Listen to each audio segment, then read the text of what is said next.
السلام علیکم لسنرز، ہم آپ کو اپنے یوٹیوب چینل کی سچی کہانی میں خوش آمدید کہتے ہیں۔ کہانی شروع کرنے سے پہلے اگر آپ ہمارے چینل پر نئے ہیں تو ہمارے چینل کو سبسکرائب کیجیے۔ کہانی پسند آئے تو لائک اور شیئر بھی ضرور کیجیے۔ انسان غلطی کا پتلا ہے۔ کوئی انسان دعویٰ نہیں کر سکتا کہ اس نے کسی گناہ یا غلطی کے بغیر زندگی بسر کی ہو۔ غلطی کرنا اتنا بڑا جرم نہیں، غلطی پر ڈٹے رہنا سب سے بڑا جرم ہے۔ عظیم انسان اسے کہتے ہیں جو غلطی سے اپنی اصلاح کرتا ہے۔ زیر نظر کہانی میری دوست کی ہے جو میں انہی کی زبانی سنانا چاہتی ہوں۔ وہ بھی کتنے خوبصورت دن تھے جب ہم اپنے والدین کے ساتھ غازی آباد کے نزدیک ایک چھوٹے سے گاؤں میں رہتے تھے۔ ہمارا گھر ہمارے والدین کے پیار سے بھرا ہوا ایک خوبصورت آشیانہ تھا۔ زندگی کی ہر آسائش موجود تھی۔ اچانک وقت نے کروٹ لی۔ ایک روز موت کا فرشتہ آیا اور ابو کو اپنے ساتھ لے گیا۔ ہم سب آہو بکا ہی کرتے رہ گئے۔ ابو کی موت نے ہم سے ہمارا سب کچھ چھین لیا۔ وقت نے گزرنا ہوتا ہے، وہ گزرتا رہتا ہے۔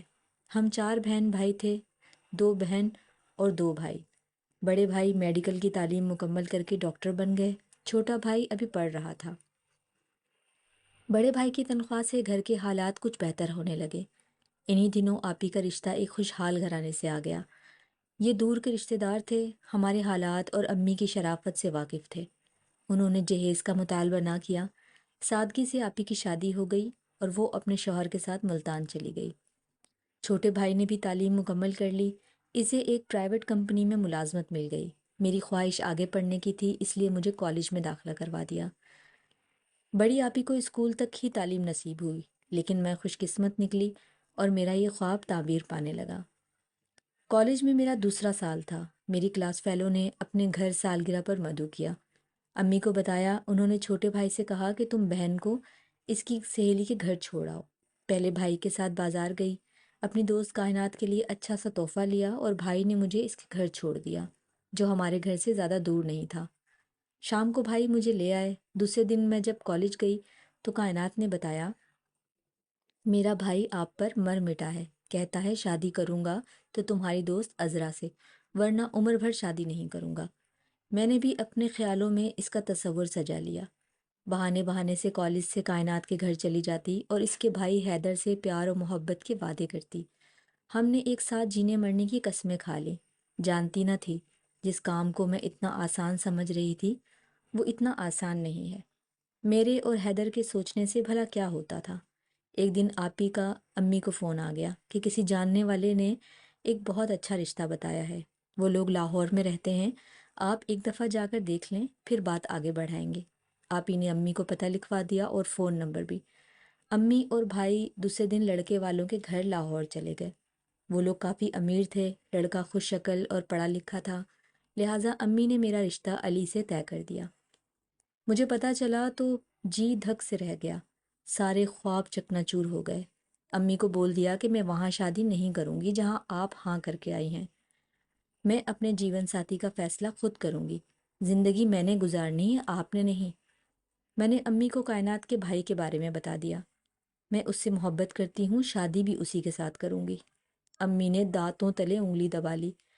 ہم نے تم کو اس لیے پڑھایا لکھایا اور کالج جانے کا خواب پورا کیا، تجھے سہیلیوں کے گھر آنے جانے کی آزادی ملی کہ تو اپنی سی کر دکھائے۔ جب تیرے بھائیوں کو تیرے عشق کی کہانی کا پتہ چلے گا نا تو کیا وہ تجھے زندہ چھوڑیں گے؟ تجھ میں اتنی عقل ہے کہ اپنے لیے خود جیون ساتھی منتخب کرے؟ ارے نادان، جو رشتہ ہم نے تیرے لیے ڈھونڈا ہے وہ قسمت والی لڑکیوں کو نصیب ہوتا ہے۔ امی نے لاکھ سمجھایا پر میں نہ سمجھی۔ چوری چھپے کالج کے بہانے کائنات کے گھر گئی، اس کے بھائی سے ملی، اسے تمام صورتحال سے آگاہ کیا۔ میں نے اصرار کیا کہ اپنی والدہ کو ہمارے گھر بھیج دو تاکہ میں اس رشتے پر اڑ جاؤں۔ اس نے کہا، میں ابھی پڑھ رہا ہوں، ایسا نہیں کر سکتا، آپ کو کچھ عرصہ صبر کرنا پڑے گا۔ میں صبر تو عمر بھر کر لیتی، لیکن میرے بس میں ہوتا تو۔ امی اور بھائی 1 ماہ میں میری شادی کرنا چاہتے تھے، لڑکے والوں کا تقاضا تھا کہ جلدی شادی کرنی ہے۔ میں نے لاکھ کوشش کی پر گھر والے نہ مانے۔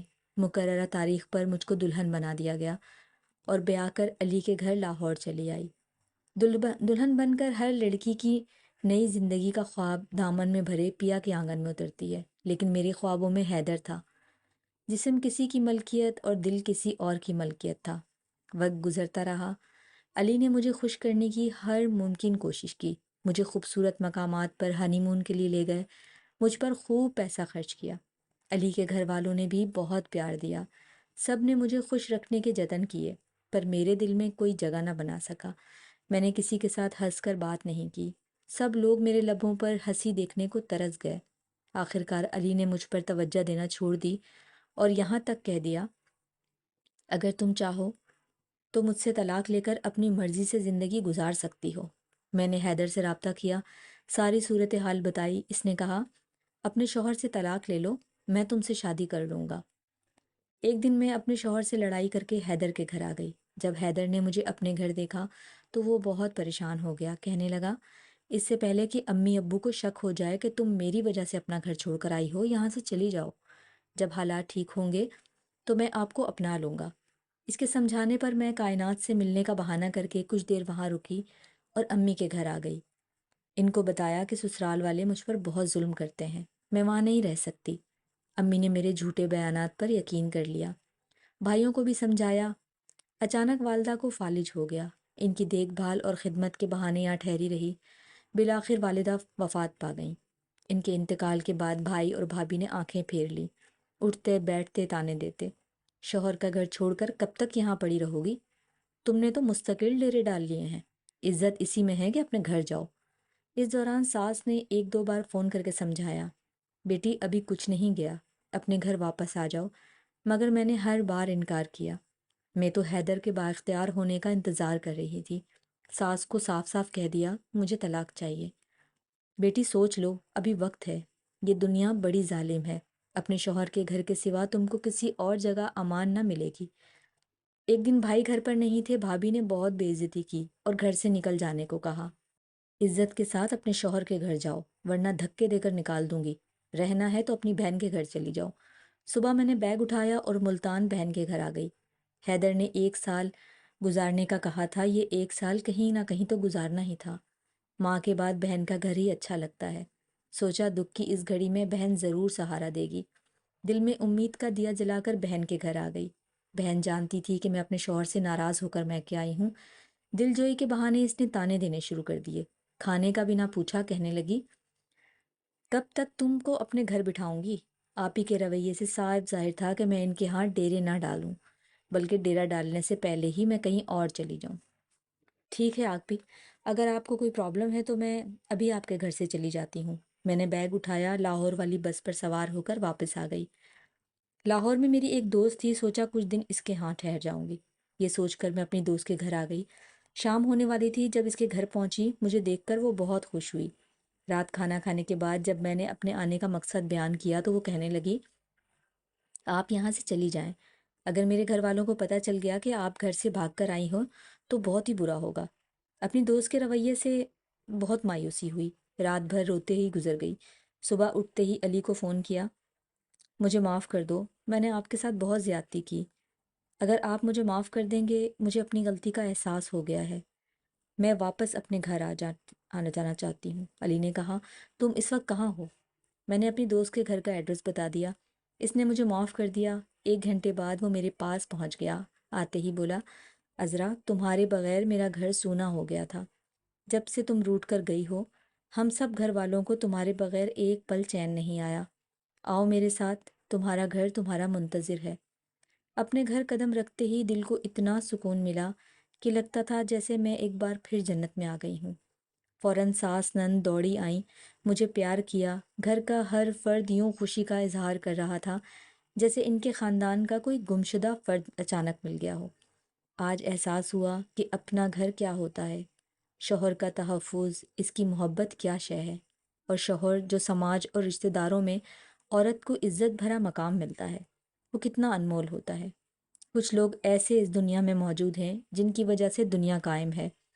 میں معافی کے قابل نہ تھی، مگر کمال برداشت کا مظاہرہ کرتے ہوئے اس نے مجھے اپنا لیا اور اس مقام سے آگے کا سفر شروع کیا جہاں میں اس کو چھوڑ کر ایک بے وفا دھوکے باز کے پیچھے بھاگ آئی تھی۔